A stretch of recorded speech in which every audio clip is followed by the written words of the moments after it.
Hello and welcome back to the Chaos Ball Podcast. Thanks for tapping in again. Another week of Mariners baseball. Yes, I'm back. I said I might not be back last week, but I am. Here I am. It was a good week. It was a good week of Mariners baseball. Got plenty to talk about. May end up being a shorter episode this week, but we'll see. We'll see. I have a tendency to ramble on occasion.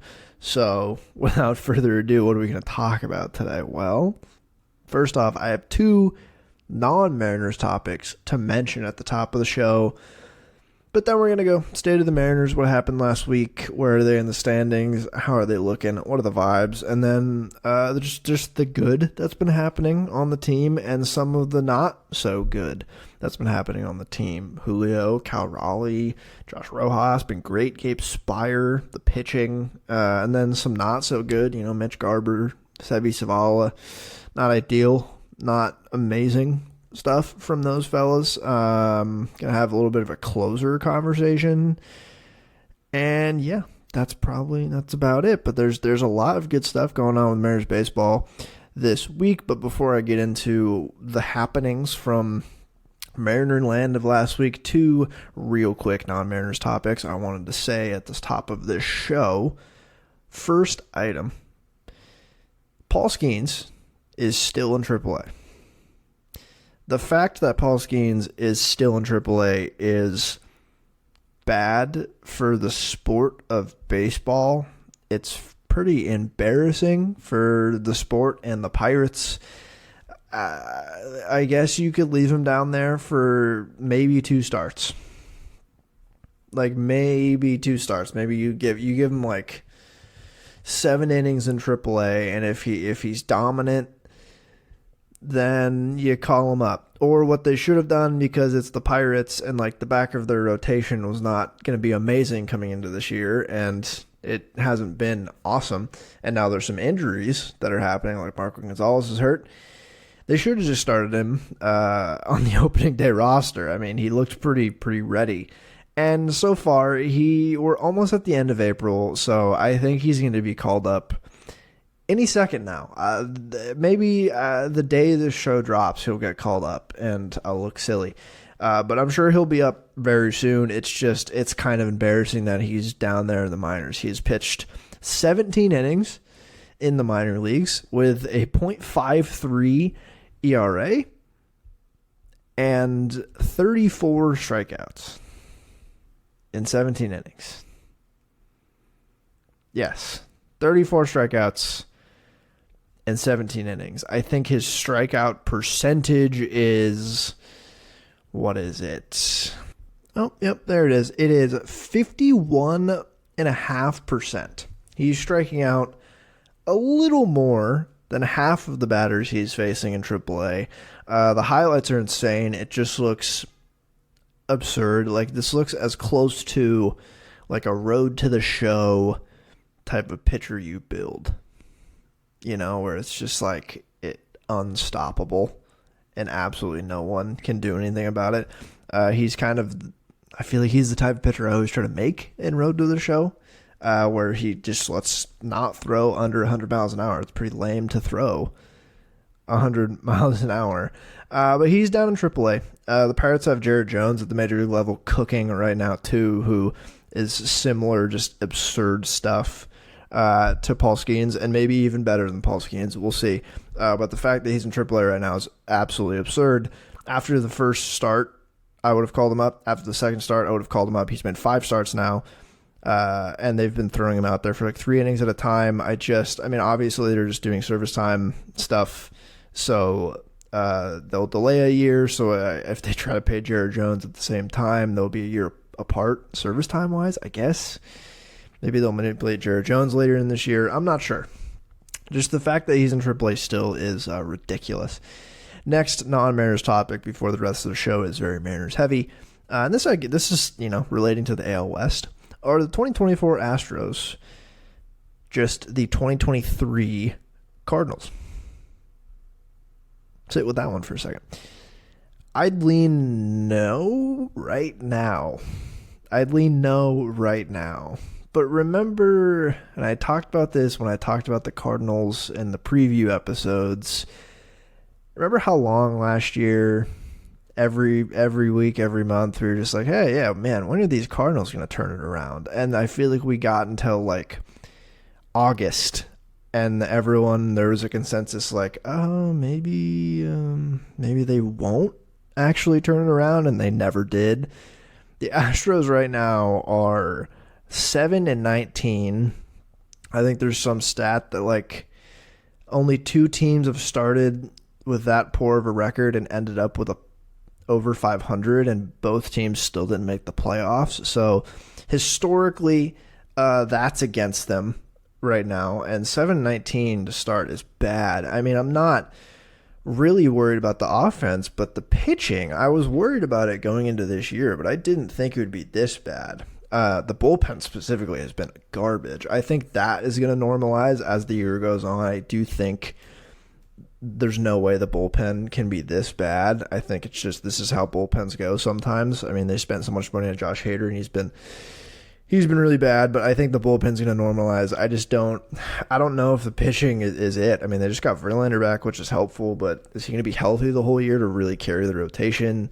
I think my X factor to this team was Framber. Like, I remember saying it's because they needed him to basically be a 200 inning type ace to carry the lackluster rotation, because they were entering the year so hurt on the pitching side, and it's really manifesting itself in their 7-19 record. They are 2.5 games behind the Oakland A's in 4th place. It's dire. And the entire baseball world is offering only the tiniest of violins for the Houston Astros. Is this the downfall? Do they blow it up? I don't know. It's not even May, but how long are we going to give them that Cardinals treatment where we just count on them to turn it around? Like, this is a pretty huge hole that they've dug for themselves. And I don't know. We'll see what happens. But those are the 2 non-Mariners topics I wanted to touch on before I get into Mariners stuff, because I wanted to talk about them. And now, just to get into the state of the Mariners, we'll go straight to the standings. I was just talking about that. The Astros in last place, 7-19. The Oakland A's 9-16 in 4th. The Angels 10-15. The early season sheen is kind of worn off. They're being exposed for just not being a great team. I think the depth is going to be such a problem. Like many Angels teams of old, I think Mike Trout being really good, and some of their other players like Logan O'Hoppy's been good to start the year, and like Reed Detmers might actually be finally putting it together.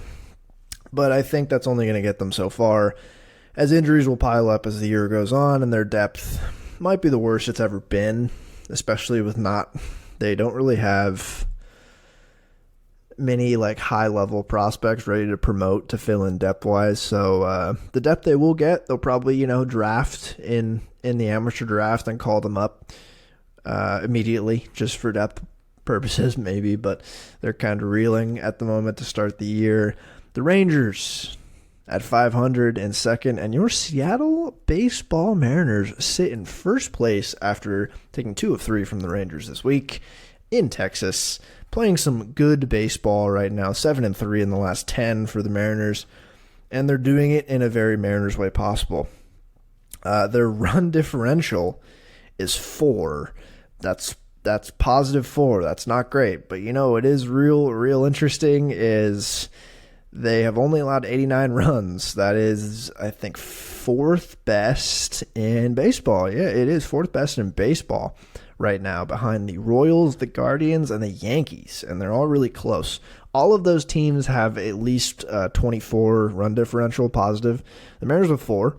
They only scored 91. They're winning like they're programmed to win. Very close games, getting it done with really good pitching.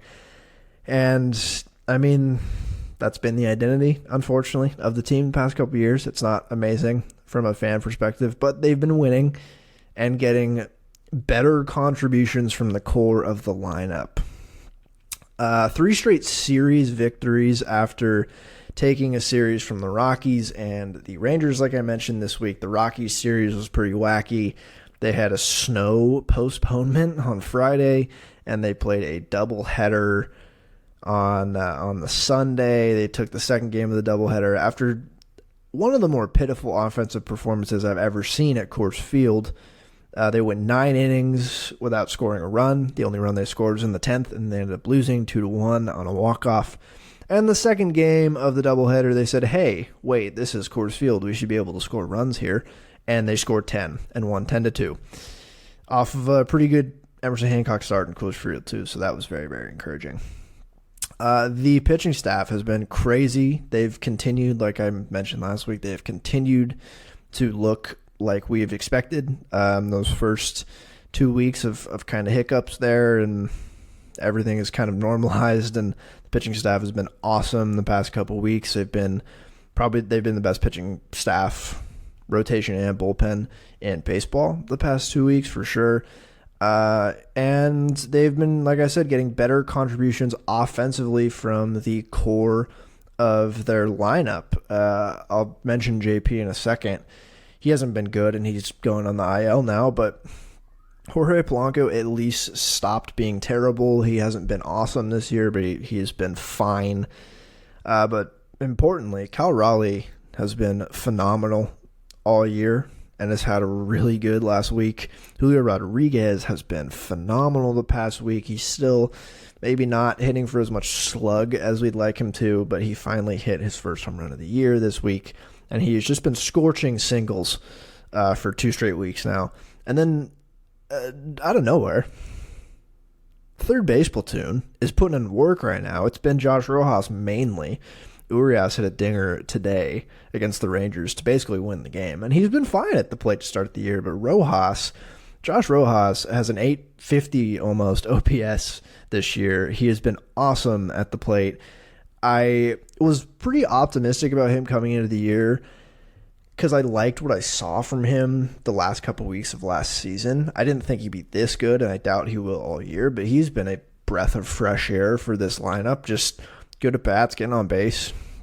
And it's not super surprising that they've been winning more games with Julio and Cal hitting like they have been, and Josh Rojas doing what he's doing is just a real nice to have.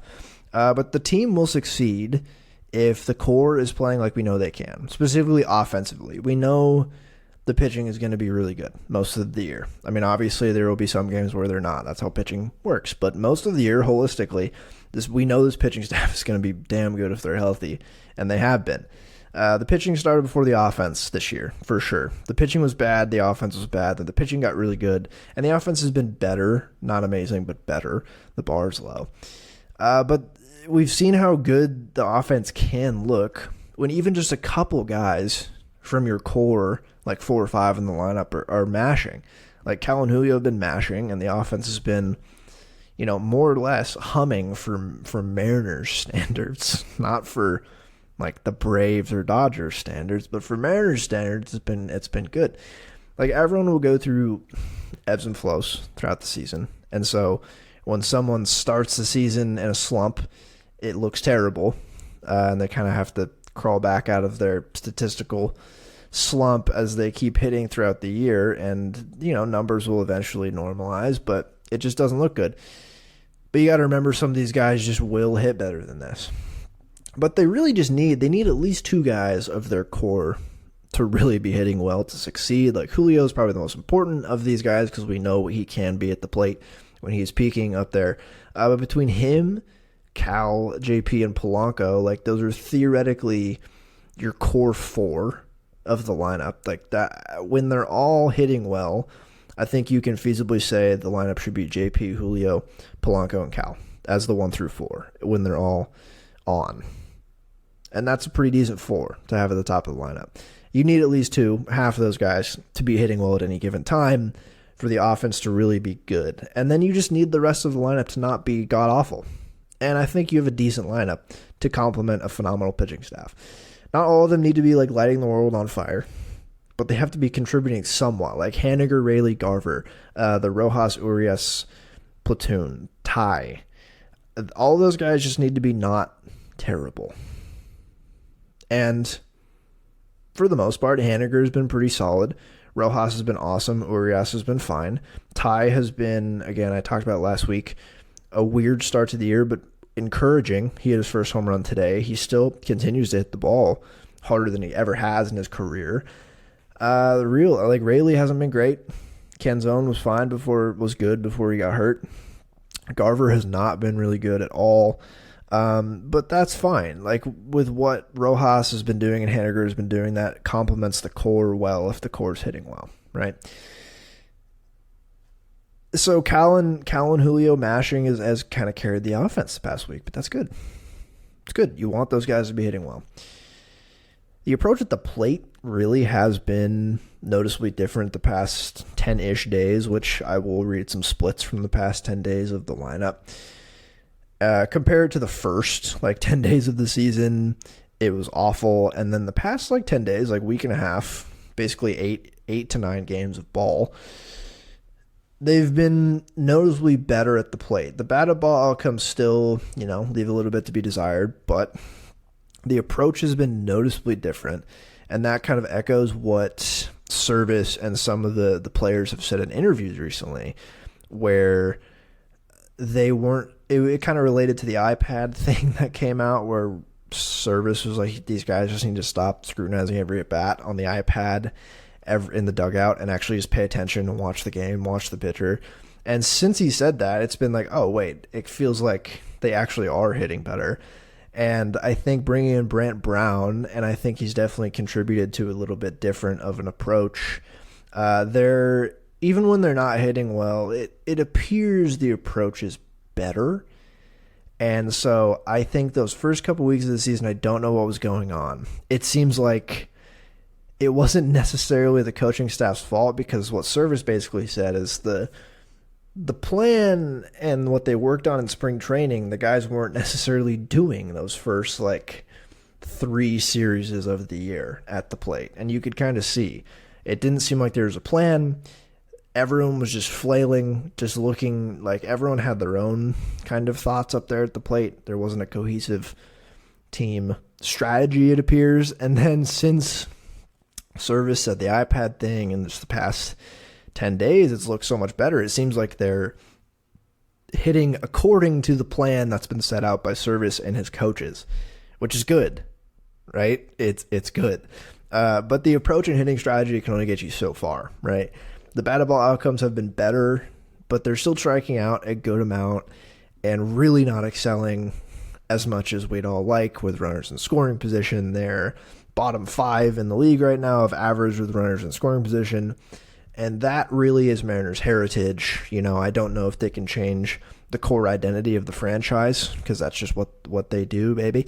But it's a good reminder, no matter how good the approach is, the hitters are still the hitters.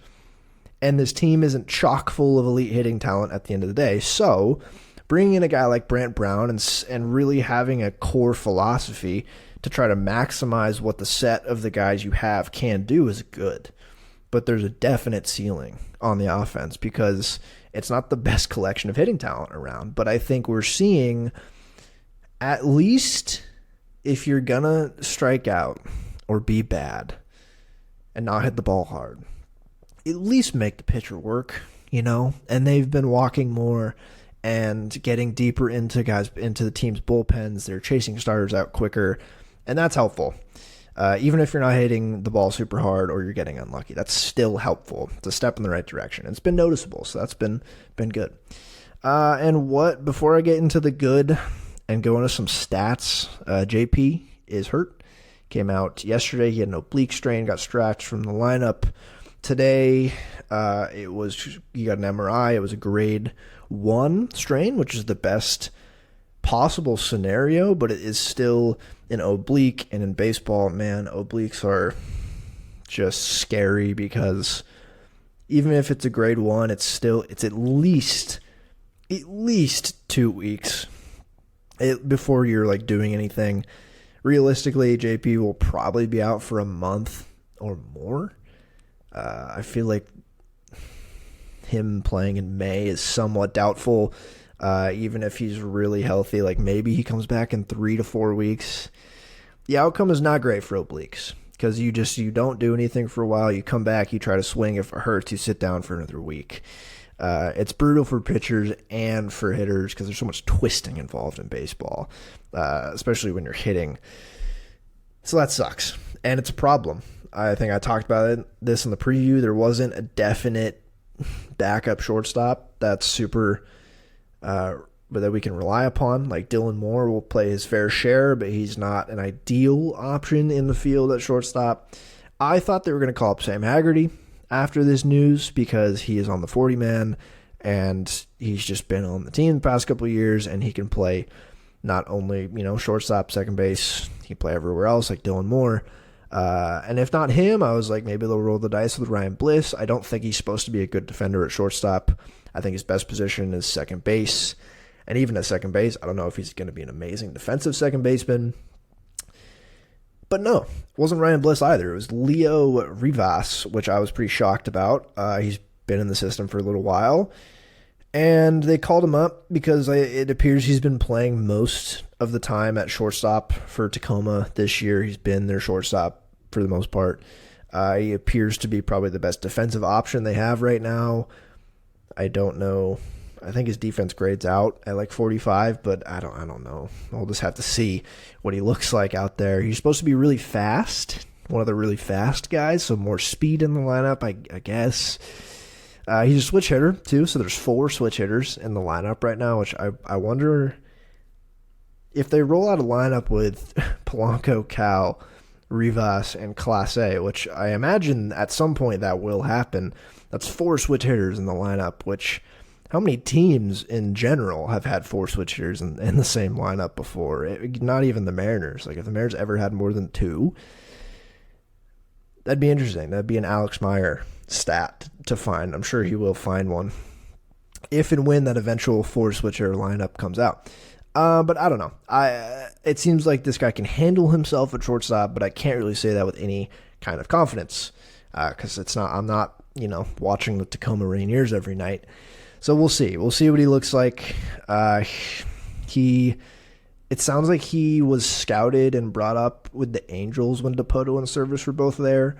So that's cool. It sounds like Service is the one who signed him originally, which is neat. So that's just a fun little heartwarming story. And I guess we'll see what he looks like at short. But JP being out is not ideal.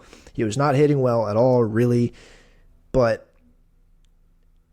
we could reasonably assume he was going to start to turn around a little bit. I mean, we saw what he did last year. And even JP not grading out very well defensively the past few years at shortstop, I still think he was just such a stable option.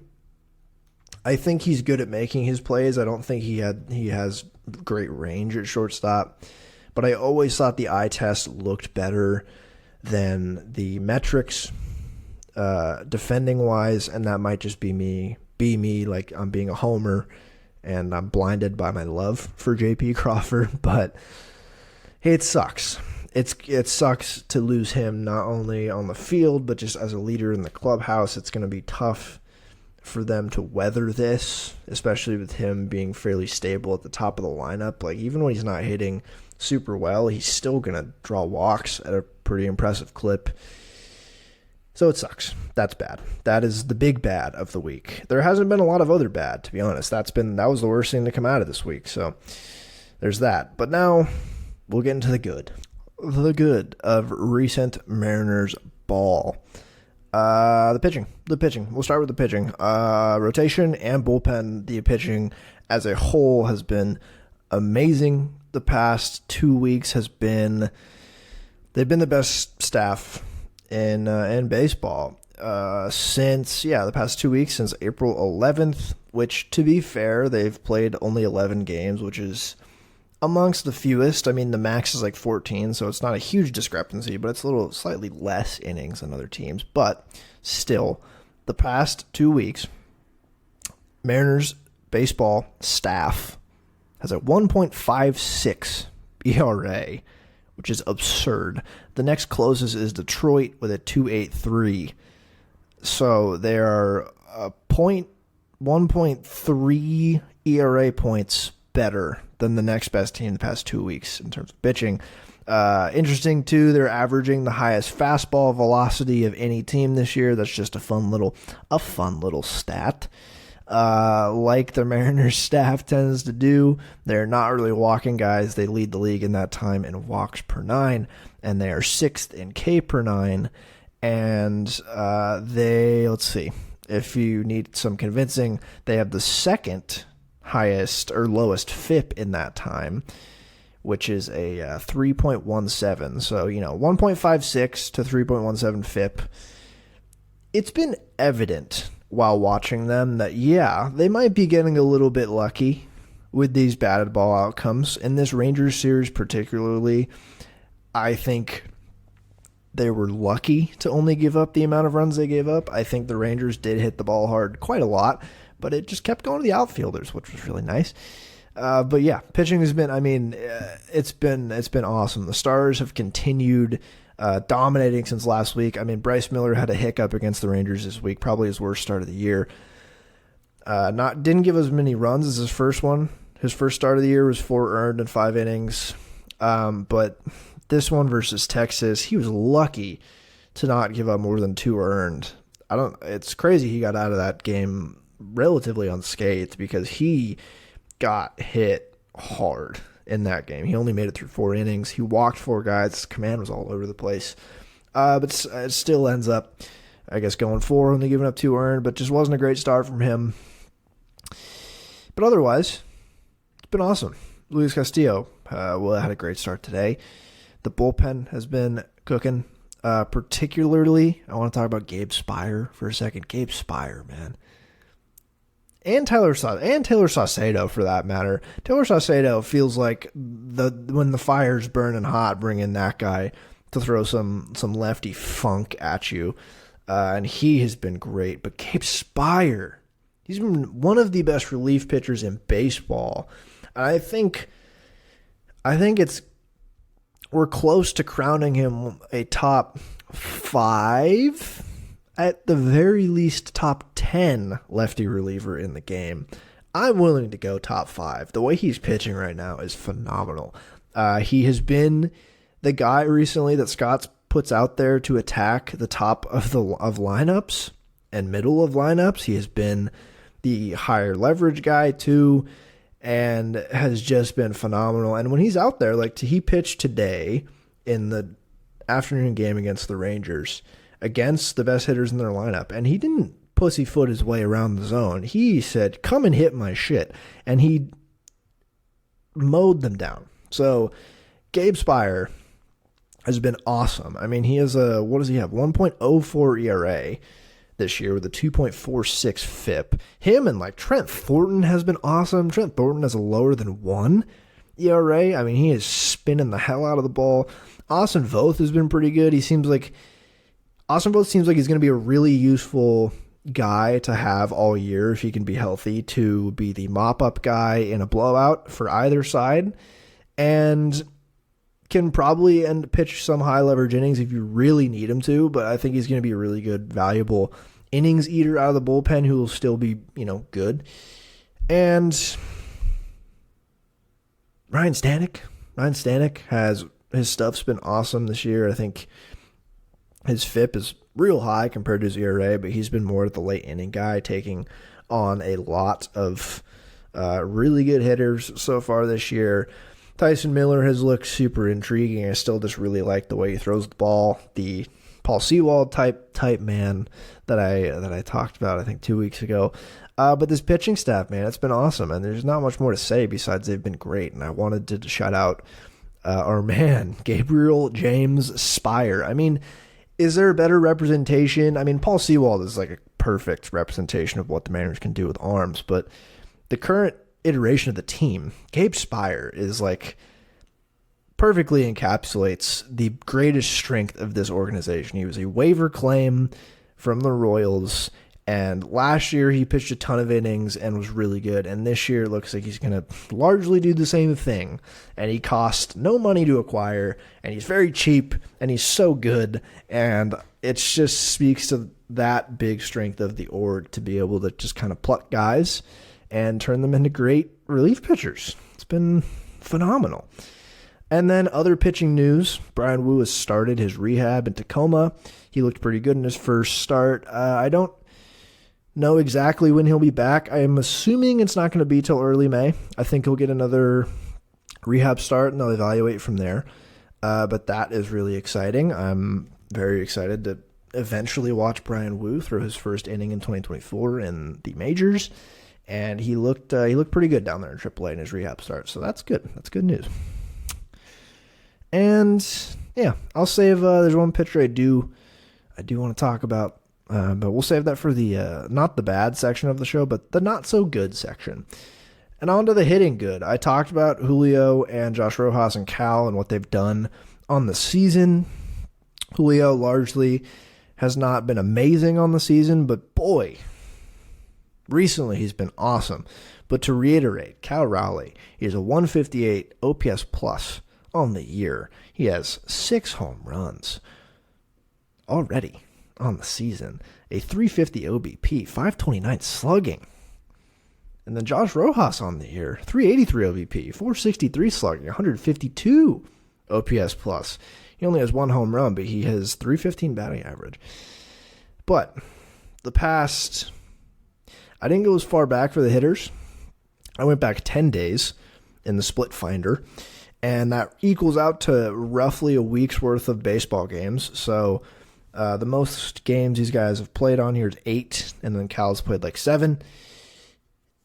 Sorted by WRC plus, which in such a small sample is more fun to look at than anything. But in the past 10 days, there's only been 4 hitters who have a lower than 100, which is league average WRC plus. Jonathan Clase, Luke Raley, Mitch Garver, and Mitch Haniger. Mitch Haniger with a 99, Garver with 92, Raley with 88, Jonathan Clase with 67, and I'll talk about those guys in a second. But then you look at the guys who are above league average on that WRC plus leaderboard from the bottom to the top. Jorge Polanco with 106, Ty France with 108, J.P. Crawford on there with 136, Dylan Moore 154, Josh Rojas 161, Julio Rodriguez 192. And then Cal Raleigh, in the past 7 games, has a 297 WRC plus.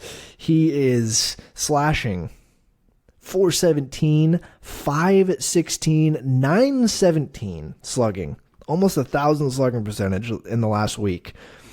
His K rate and walk rate are both 19.4%.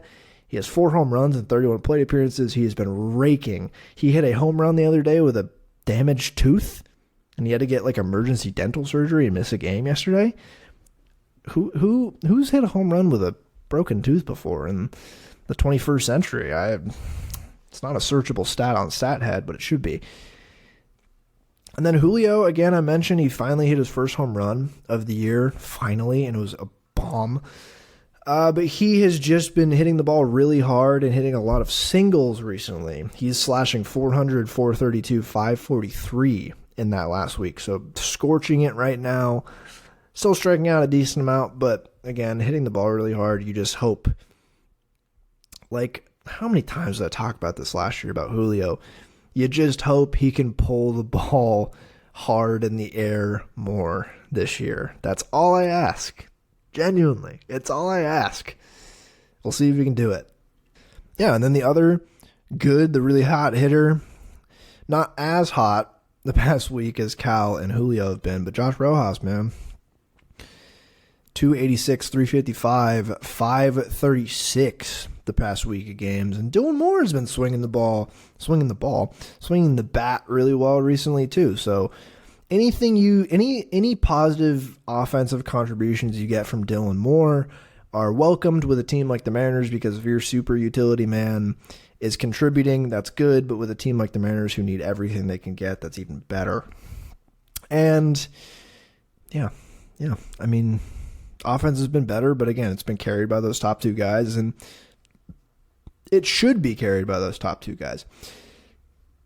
And also, you shouldn't just, look at WRC plus. Not only is it a league adjusted stat, so it's going to, normalize and also fluctuate throughout the season based on what league average is, right?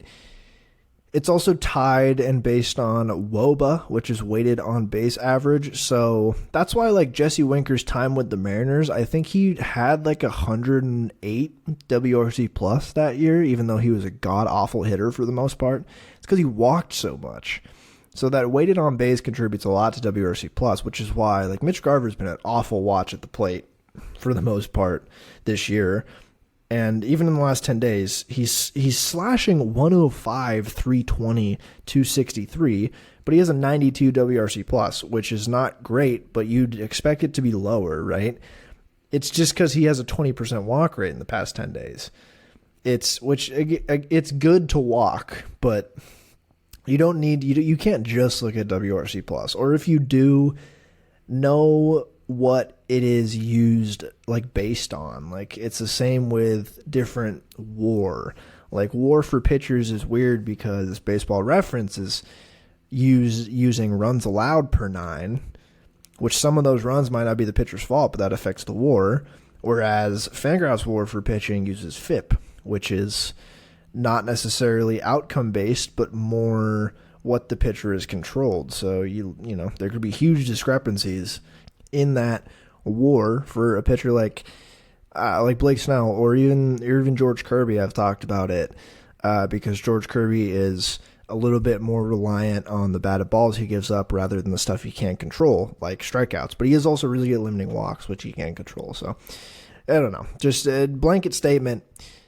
Stats require context. I could go off on a tangent on BABIP, but I appreciate that a lot of people can use BABIP now to kind of form decisions on the internet, but some people are just like, he has a really high BABIP. But it comes with a lot of other context clues that you need to take into account before you can really make an informed take, based on a stat like BABIP or even WRC plus. But still, higher WRC plus, the better. And Cal and Julio, man, what a week for those fellas. I mean, Cal is just raking. I love him. I feel like he's still pretty nationally underrated, and it kind of makes me mad. But that was the good of Mariners baseball recently, and then we'll get into the not so good now. The not so good. I'll start with Andres Munoz. Now, Andres Munoz has been fine. He's been fine this year. He hasn't been amazing. He's been fine. He has lacked command, he's really lacked command in a couple outings this year. But what I'm focusing on here is his stuff. His stuff doesn't look great. It looks worse than it did last year, which is not ideal. And it is definitely noticed by the coaching staff and the front office because he hasn't been the out-and-out closer this year at all, not even close. Stanek has pitched maybe more late innings than he has. I mean, Andres Munoz has 2 saves. Stanek has 2 saves. Salcedo has a save. And it feels like they're not super confident in Andres Munoz to be the closer. And I think part of it is just that his stuff is down. I think he's going to walk guys just by the nature of how he pitches. But his stuff is just pitching lower than his what we've seen from him at his peak. Which for a closer like him, he needs that stuff to be peak, to be truly, really good. And he can be. He can be so good. He can be one of the best closers in baseball when he's on.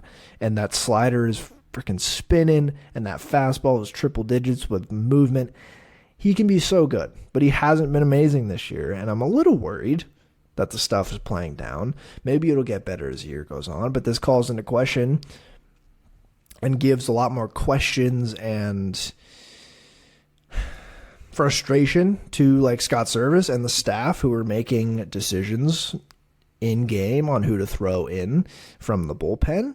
And it's just so clear that Munoz is not the closer. This team doesn't have a closer. By name, it's Andres Munoz. If you asked most people who the Mariners closer is, they'd say Andres Munoz, but it's not. It's been him and Stanek, basically. But when Matt Brash comes back, and if he looks like Matt Brash, I'm just interested. I'm interested to see how they handle it, because if Matt Brash just looks like Matt Brash, they might throw him in the closer role.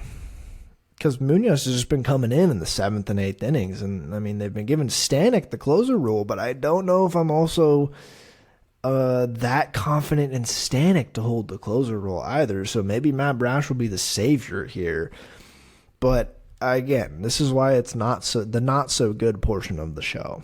Munoz has been fine. He's been fine. He hasn't been bad. He's just been not so good. And it's really more the indicators of his stuff being down, which is why I'm a little worried. But we'll see. It's still, again, it's April, and we'll figure that out. And Matt Brash is coming back soon. So we hope and pray Matt Brash looks like Matt Brash. The next two on the bad list are catchers. Mitch Garver, has been the DH, but he can't catch, and the Sebi Savala. Do we need to have a conversation about Mitch Garver? He's been a real bad watch. Really bad. It's looked so bad. He's been as expected in terms of his walk rate. He's walking a lot. He does that no matter if he's impacting the baseball or not. So I guess at least there's that. He is getting on base at a decent clip, but he has not been hitting the ball hard at all. And that is kind of what you wanted him to do, is walk and hit the ball hard.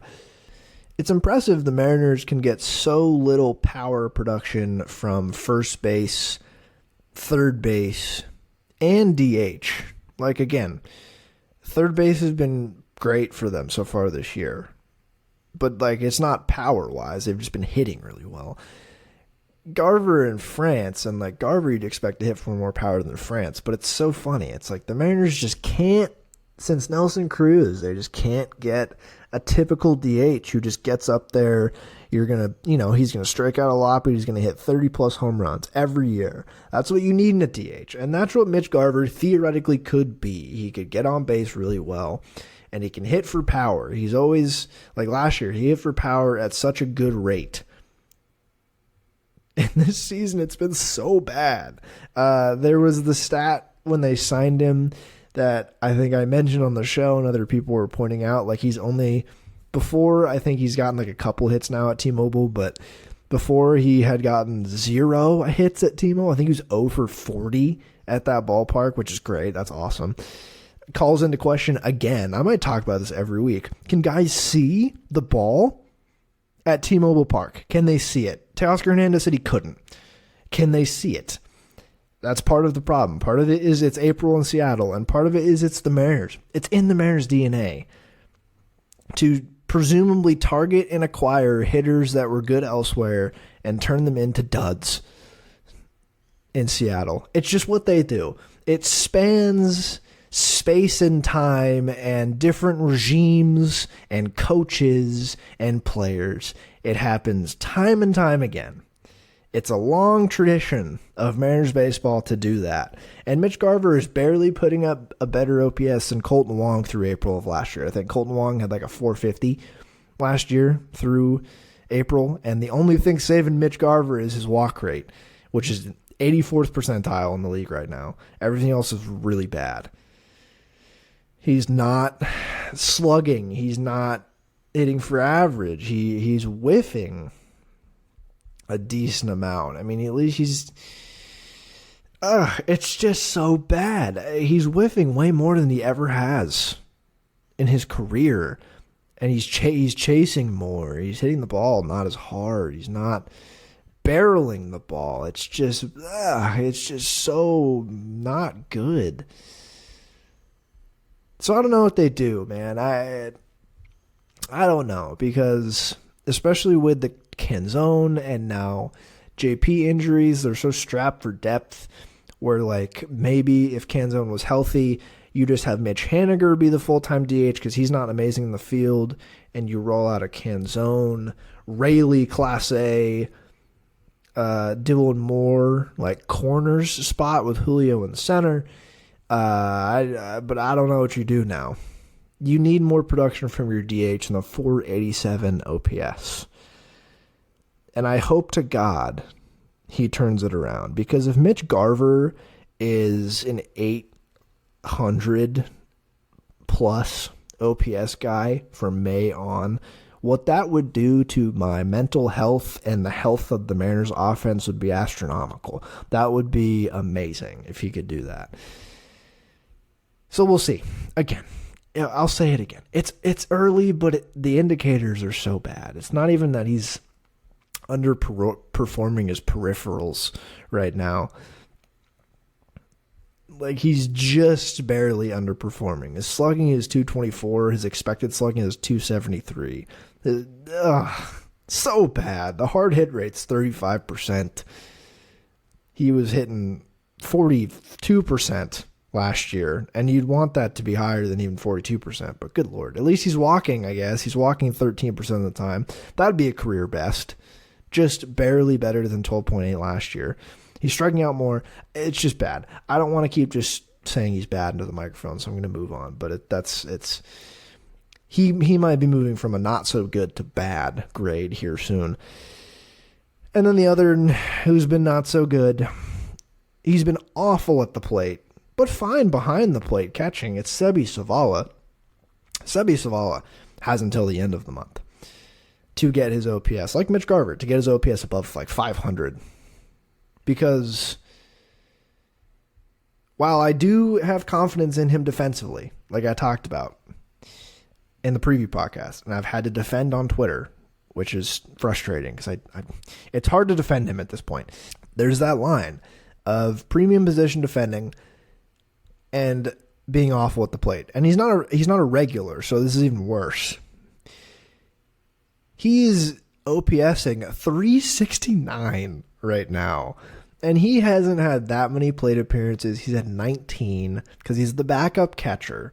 So it's going to be even harder to be like, it's just April with him, because he's not going to really get a significant sample size until like end of May if he keeps playing at the rate he has. Because like with the everyday catcher of Cal, who gets maybe 2 off days a week, depending on how many games they play, Seby's not going to get that much play time, and he's going to need to at least get closer to league average for them to justify playing him as a defensive backup. He's a defensive backup because he can't hit and he's good on defense. It wasn't an argument. I was just trying to explain to someone on Twitter, because Divish, when they got him, was like, he's a defense first catcher, and people say that because he can't hit, but Divish said he's not a good defender. He is a good defender. Like, Divish is just wrong there. I'm not afraid to say that.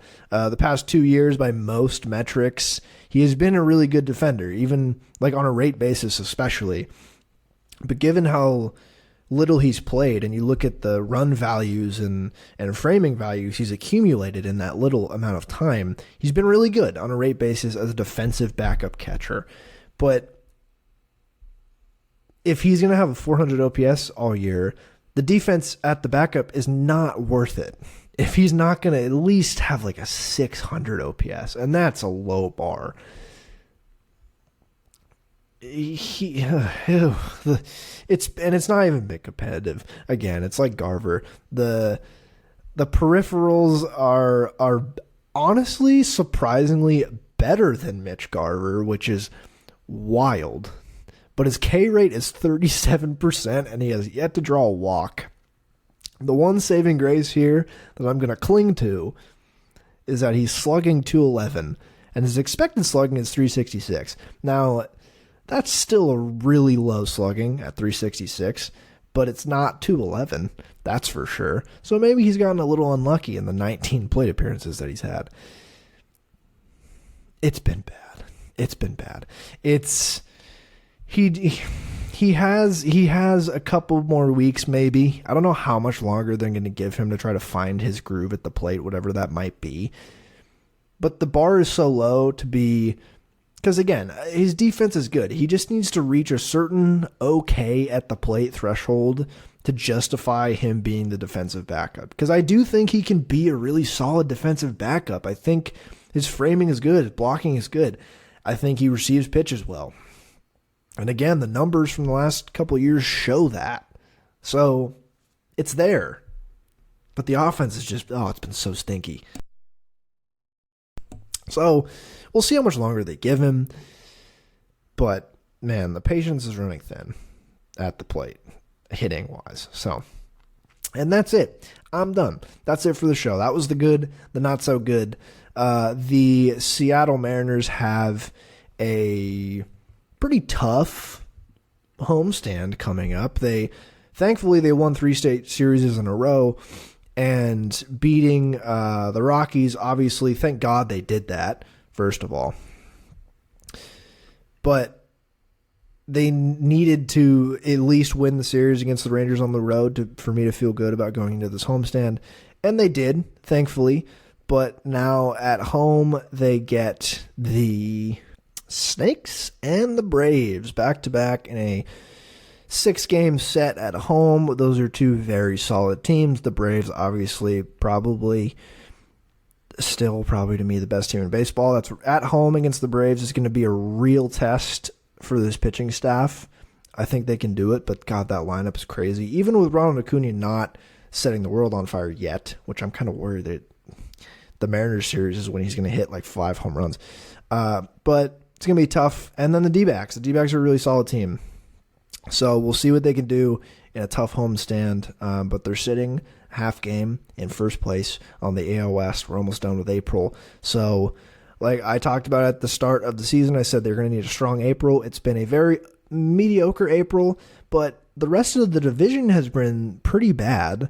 And so I'm feeling better about the circumstances right now. But this is a tough homestand. This is going to be a real test. I hope the fans show out because they've been playing better ball. I hope Julio keeps hitting home runs. I hope Cal keeps hitting home runs. I hope Sevi Zavala has the offensive breakout we've been waiting for, along with Mitch Garver against the Snakes or something. But we'll see. We'll see. But either way, thank you for listening to the show. Much appreciated. Of course, as always, if you feel inclined and you're listening to me at minute 51 and a half, I'm assuming you might have liked the show a little bit if you're listening this far. So leave a rating and or review if you'd like. Recommend your show to your friends. Preach the world of chaos ball to everyone you know. And I hope you have a good rest of the week. I will be back next week. And of course, I will end with Go Mariners.